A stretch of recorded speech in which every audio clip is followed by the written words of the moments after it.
वो शरीर और मन ऐसा अलग अलग नहीं, शरीर मन ऐसा इकट्ठा है, वो साइकोसोमेटिक है, उसमें हमारा शरीर और मन इकट्ठा है। शरीर का ही अत्यंत सूक्ष्म हिस्सा मन है और मन का ही अत्यंत स्थूल हिस्सा शरीर है। इसे यूं समझिए कि दोनों बिल्कुल अलग अलग चीजें नहीं हैं। इसलिए जो शरीर में घटित होगा उसके परिणाम मन में प्रतिध्वनित होते हैं, और जो मन में घटित होता है उसके परिणाम शरीर तक आ जाते हैं। अगर मन बीमार है शरीर ज्यादा देर स्वस्थ नहीं रहेगा, अगर शरीर बीमार है तो मन ज्यादा देर स्वस्थ नहीं रह सकेगा। ये खबरें एक दूसरे में सुनी और समझी जाती हैं। इसलिए जो लोग मन को स्वस्थ रखने का उपाय समझ लेते हैं वे शरीर के बाबत मुफ्त में बहुत सा स्वास्थ्य उपलब्ध कर लेते हैं, जिसके लिए वो कोई कमाते नहीं, जिसके लिए कोई प्रयास नहीं करते। शरीर और मन संयुक्त घटना है। शरीर पर जो होगा वो मन पर होगा। इसलिए आपके अपने आहार में, आपके भोजन में आपको थोड़ा विवेकपूर्ण होना जरूरी है। पहली बात, वो इतना ज्यादा ना हो कि शरीर उसके कारण आलस्य से भरता हो। आलस्य अशुद्धि है। वो ऐसा ना हो कि शरीर उत्तेजना से भरता हो। उत्तेजना अशुद्धि है, क्योंकि उत्तेजना ग्रंथियां पैदा करेगी। वो ऐसा ना हो कि शरीर क्षीण होता हो, क्योंकि क्षीणता कमजोरी है, और शक्ति अगर उत्पन्न ना होगी तो परमात्मा की तरफ विकास भी नहीं हो सकता। शक्ति पैदा हो लेकिन शक्ति उत्तेजक ना हो, ऐसा आहार होना चाहिए। शक्ति पैदा हो लेकिन वो इतनी ना हो कि शरीर उसके कारण आलस्य से भर जाए। अगर आपने जरूरत से ज्यादा भोजन किया है तो सारे शरीर की शक्ति उसको पचाने में लग जाती है, शरीर में आलस्य छा जाता है। शरीर में आलस्य छाने का और कोई मतलब नहीं है। सारी शक्ति पचाने में लगती है तो शरीर आलस्य से भर जाता है। आलस्य इस बात की सूचना है कि भोजन जरूरत से ज्यादा हो गया। भोजन के बाद आलस्य नहीं, स्फूर्ति आनी चाहिए।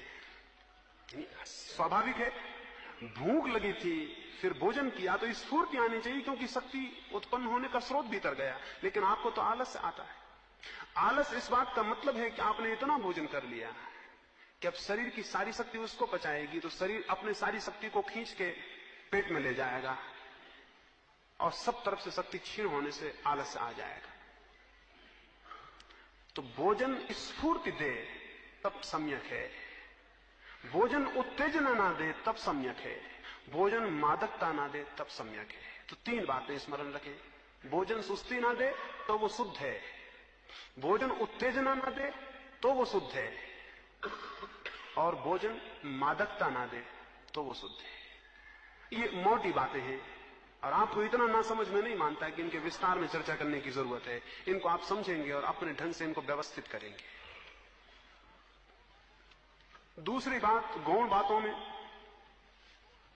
शरीर के लिए थोड़ा सा व्यायाम अत्यंत आवश्यक है, क्योंकि शरीर जिन तत्वों से मिलकर बना है वे तत्व व्यायाम के समय में विस्तार पाते हैं। व्यायाम का मतलब विस्तार। संकोच के विपरीत है व्यायाम शब्द। व्यायाम का अर्थ है विस्तार। जब आप दौड़ते हैं तो आपके सारे कण और सारे लिविंग सेल्स, पूरे जीवित कोष विस्तृत होते हैं, फैलते हैं, और जब वे फैलते हैं तो आपको स्वास्थ्य का अनुभव होता है। जब वे सिकुड़ते हैं तो बीमारी का अनुभव होता है। जब आपकी श्वास पूरी की पूरे प्राण के फेफड़ों को खोलती है और सारे कार्बन डाइऑक्साइड को बाहर फेंकती है तो आपकी खून की गति बढ़ती है, और खून की गति बढ़ती तो शरीर की सारी अशुद्धियां दूर होती हैं। इसलिए योग ने शरीर सोच को, शरीर की परिपूर्ण शुद्धि को बहुत अनिवार्य नियमों के अंतर्गत रखा। तो थोड़ा व्यायाम। अति विश्राम नुकसान करता है, अति व्यायाम भी नुकसान करता है। इसलिए अति व्यायाम को नहीं कह रहा हूं।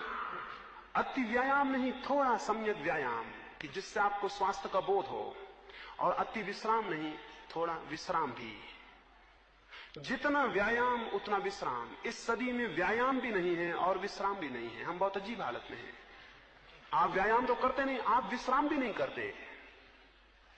जिसको आप विश्राम कहते हैं वो विश्राम नहीं है। आप पड़े हैं, करवटें बदल रहे हैं, वो विश्राम नहीं है। एक गहरी प्रगाढ़ निद्रा जिसमें कि सारा शरीर सो जाए और उसके सारे काम का जो भी बोझ और भार उस पर पड़ा है वो सब विलीन हो जाए।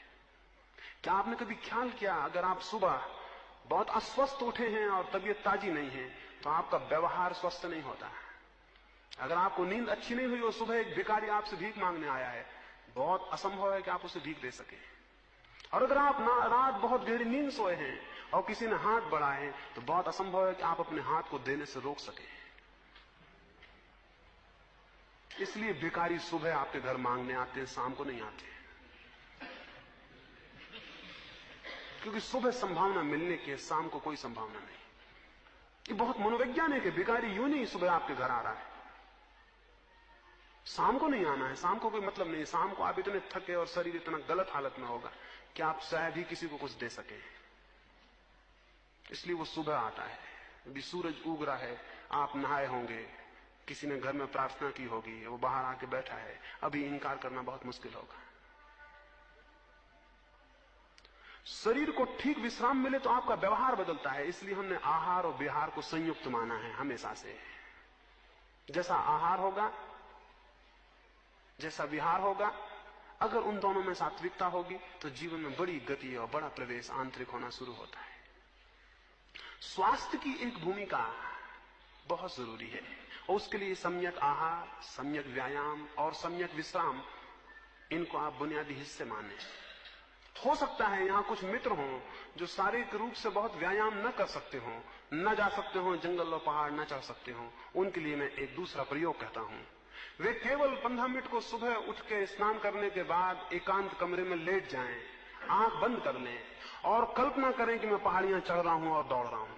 सिर्फ कल्पना करें, कुछ ना करें। वृद्ध हैं, वे नहीं जा सकते हैं, या ऐसी जगह है कि वहां घूमने नहीं जा सकते हैं। एकांत कमरे में लेट जाएं, आंख बंद कर लें और कल्पना करें कि मैं जा रहा हूं, एक पहाड़ चढ़ रहा हूं और दौड़ रहा हूं। धूप तेज है और मैं भागा चला जा रहा हूं, मेरी श्वास जोर से बढ़ रही, और आप हैरान होंगे, आपकी श्वास बढ़ने लगेगी और आपकी इमेजिनेशन, आपकी कल्पना जितनी प्रगाढ़ होती जाएगी, आप 15 मिनट में पाएंगे कि जो घूमने का फायदा था वो मिल गया है। आप 15 मिनट बाद बिल्कुल ताजे व्यायाम करके उठाएंगे। जरूरी नहीं है कि आप व्यायाम करने जाएं, शरीर के अणुओं को पता चलना चाहिए कि व्यायाम हो रहा है तो वे तैयार हो जाते हैं, यानी वे उसी स्थिति में आ जाते हैं जिस स्थिति में वस्तुतः आप चले होते तब आते हैं। वे उसी स्थिति में आ जाते हैं। क्या आपने कभी ख्याल नहीं किया, स्वप्न में घबरा गए हो तो उठने के बाद भी हृदय कपता रहता है? क्यों? स्वप्न की घबराहट तो बड़ी झूठी थी, लेकिन हृदय क्यों कपरा है? जागने पे भी क्यों कपरा है?